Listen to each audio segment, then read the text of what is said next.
shocky. Let me transition to something real quickly, Tyler, before I let you go on. And thank you. I'm very thankful for your time here on One Giant Step. You wrote about last week and the week that the Giants had about the potential of them overtaking the Eagles. That was kind of in the tagline at the beginning, setting themselves up for that. That is clearly should be the Giants' goal, right? They're one of the last 4 NFC teams standing, and they get bludgeoned by the team that wins the NFC. That's the team in their division. They got to play them twice. We understand the Giant Eagle thing. We hate the Eagles. They hate us, but we can't beat them lately. All right. Where do you think the Giants before the draft now stand in terms of the steps they've taken and the stuff Dallas and Philly's done in the offseason in this division? Are they still a third? Are they a distant third? Have they passed Dallas? Or are they second? I'm curious from the outside where you think of that. And, on the flip side, wherever you put them in that marker, where do you think the biggest glaring weakness is now that free agency's winded down on this Giant team, and how quickly can they fix that? I promise you I'm not pandering, clearly, because of, that series last year when it was very ugly. So your listeners know I'm not just trying to kiss their ass. But, I think Dallas, as long as Jerry Jones is the owner, Mike McCarthy is the head coach, I will never believe in the Dallas Cowboys. And I love Dak Prescott more than most. I think he might even be the second or third best quarterback in the conference. But I don't know. I feel like this is a head coach that's going to hold them back. I mean, he just fired a bunch of his longtime assistants back to the Green Bay days. I mean, you're seeing the scapegoats lined up, and it's not going to be pretty, however that ends. So, yeah, I'm not worried about Dallas. I'm the Giants. And Philly and New York, it's such an interesting case study because Jalen Hurts is going to get paid. He's going to get paid a lot of money. And they're already losing guys in anticipation of that contract. I mean, the roster's already kind of getting gutted here.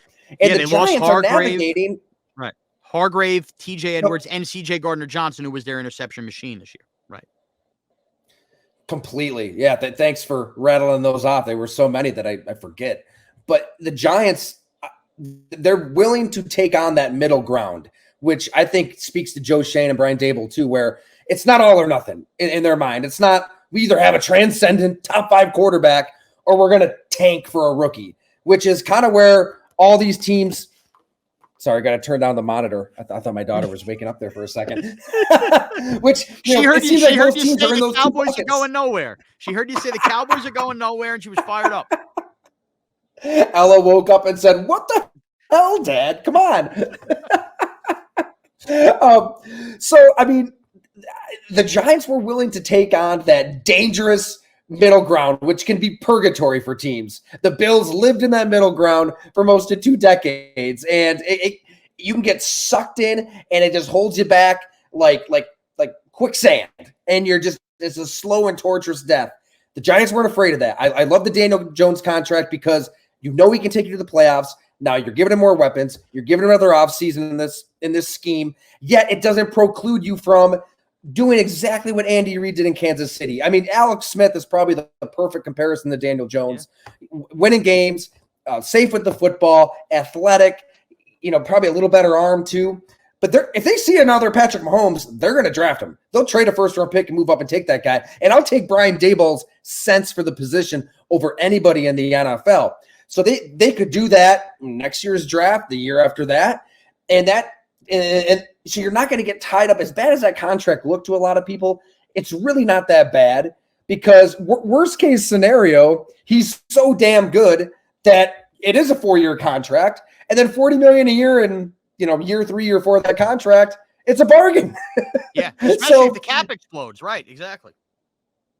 Totally. And who knows who in the draft, say the wheels just totally fall off this year. It's disaster. It's everything that people expected in 2022. Hell, Caleb Williams out of USC might be looking pretty, in the top 10. Right.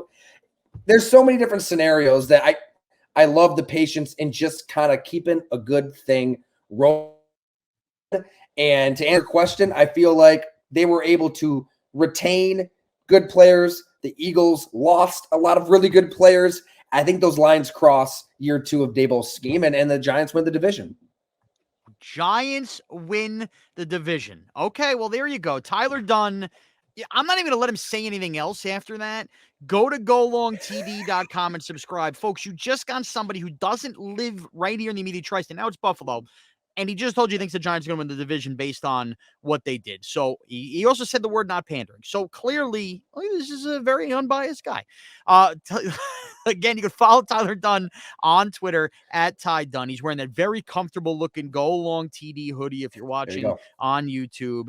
And I'm serious. Ahead of the draft, Tyler Dunne just churning out pieces league wide. This isn't obviously a giant oriented website newsletter. You want to follow the league, you go follow Tyler Dunne on Twitter and go subscribe to golongtd.com.